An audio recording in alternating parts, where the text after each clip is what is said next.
Hi viewers, welcome to Kanagaraj real estate. நான் உங்கள் கனகராஜ் பேசுகிறேங்க. இன்றைக்கி ஒரு ஏக்கர் ப்ராப்பர்ட்டிங்க பல்லடம்லேருந்து உடுமலைப்பேட்டை போகிற வழியில் பெரிய வீட்டில் விற்பனைக்கு வந்திருக்குதுங்க. பல்லடம் உடுமலை மெயின் ரோட்லேருந்து கரெக்டாக 1 கிலோமீட்டருங்க. நல்லா செம்மண் பூமி கிழக்கு பார்த்துருக்குதுங்க. இதுக்கு வரக்கு 30 அடி ரோடுங்க, பஞ்சாயத்து ரோடு தானுங்க. ஊரும் ரொம்ப பக்கங்க, மெயின் ரோடு 1 கிலோமீட்டருங்க. பிஎப்பி வாய்க்கால் பாசகத்தோடு இருக்குதுங்க. இன்வெஸ்ட்மெண்ட்டுக்கு திறந்து பண்ணுறதுக்கு எல்லாத்துக்குமே சூப்பர் ப்ராப்பர்ட்டிங்க. இந்த பூமிக்கு பக்கத்தில் வந்து இன்வெஸ்ட்மெண்ட்டு வாங்கியிருக்கிறாங்க. அவங்க தான் ஃபென்சிங் ஓட்டிருக்கிறாங்க. 2 சைடு ஃபென்சிங் இருக்குதுங்க.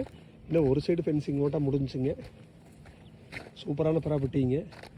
பக்கத்தில் வீடுகளும் இருக்குதுங்க. மெயின் ரோட்லேருந்து 1 கிலோமீட்டரில் குறைஞ்ச பட்ஜெட்டில் வாங்கணும்னு நினச்சிங்க இந்த ப்ராப்பர்ட்டி செலக்ட் பண்ணலாங்க. இதோட ரேட்டுன்னு பார்த்தீங்கன்னா ஏக்கரு 50 லட்ச ரூபா சொல்கிறாங்க. குறைச்சி பேசிக்கலாங்க. நீங்கள் ஐடியா இருந்தால் என் நம்பருக்கு கால் பண்ணிட்டு வாங்க, பார்த்துடலாங்க. இந்த மாதிரி மெயின் ரோடுக்கு பக்கத்தில் இந்த பட்ஜெட்டில் பூமி இருக்குதுன்னு கேட்டால் ஒன்றுமே இல்லைங்க.